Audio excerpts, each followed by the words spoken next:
हर गर्मी की छुट्टी में हमारा परिवार जंगल के बीच बसे एक सुनसान केबिन में छुट्टियां बिताने जाता था। वहां की हवा में पाइन के पेड़ों की खुशबू होती थी और रातें इतनी शांत कि सिर्फ उल्लू की आवाज या पत्तों की सरसराहट सुनाई देती थी। लेकिन इस बार कुछ अजीब था। दूसरी रात खिड़की पर हल्की हल्की थपकी देने की आवाज से मेरी नींद खुली। मैंने सोचा कि ये हवा में हिलती किसी डाल की आवाज होगी और फिर से सोने की कोशिश की। लेकिन वो आवाज लगातार आती रही, धीमी मगर एक लय में। हारकर मैंने खिड़की का पर्दा हटाया। बाहर सिर्फ घना अंधेरा था। कुछ भी नहीं मिला। अगली सुबह मैंने पापा को बताया। वो हंस दिए। शायद कोई पक्षी होगा, लेकिन उनकी मुस्कान में घबराहट साफ झलक रही थी। बाद में जब मैं और मेरा छोटा भाई मैक्स जंगल में घूम रहे थे तो हमें कुछ अजीब दिखा। एक खुली जगह में सूखी घास का गोल निशान, बीच में पत्थरों का एक ढेर था, बड़े ही सलीके से रखा हुआ। मैक्स ने उसे गिराने की कोशिश की, लेकिन मैंने रोक दिया। कुछ अजीब सा डर था उस जगह में। रात थपकी की आवाज फिर आई। इस बार आवाज और तेज थी।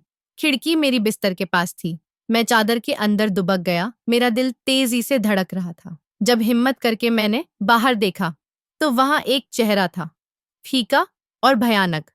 उसकी आंखें अजीब सी चमक रही थीं। मैं चीखा और वो गायब हो गया। मम्मी पापा दौड़कर आए, लेकिन उन्होंने मेरी बात को बुरा सपना कहकर टाल दिया। मगर मैक्स ने बाद में फुसफुसाकर कहा कि उसने भी थपकी की आवाज सुनी थी। अगली शाम पापा ने खिड़की के बाहर एक ट्रेल कैमरा लगाया, ये देखने के लिए कि आखिर जानवर क्या है। हम सब ने नर्वस होकर हंसने की कोशिश की, लेकिन भीतर से हम सब डरे हुए थे। सुबह होते ही पापा ने कैमरा उठाया। तस्वीरें देखते ही उनका चेहरा सफेद पड़ गया। उन्होंने हमें कुछ नहीं दिखाया, बस कहा कि फौरन सामान पैक करो। हम सवाल नहीं कर पाए। जैसे ही हम वहां से निकले, मैंने पीछे मुड़कर केबिन की ओर देखा। जंगल के किनारे एक परछाई खड़ी थी, लंबी और पतली। उसका सिर एक अजीब कोण पर झुका हुआ। वो हिली भी नहीं, बस देखती रही। कई महीनों बाद जिज्ञासा ने मुझे मजबूर कर दिया। मैंने वो मेमोरी कार्ड चुरा लिया जो पापा ने छिपा रखा था। जो मैंने देखा उसने मेरी रूह कपा दी। वो परछाई पूरी रात केबिन के चारों ओर घूम रही थी, हर खिड़की के पास रुकती और थपकी देती। एक बार तो वो कैमरे के सामने झुक गई। उसकी आंखें सीधे लेंस में घूर रही थीं और उसका चेहरा पूरी तरह से खाली था।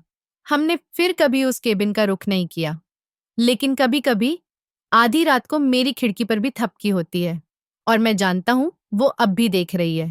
तो लाइक और शेयर ठोक दीजिए, महाकाल का दबा के लाइक और शेयर ठोक दीजिए।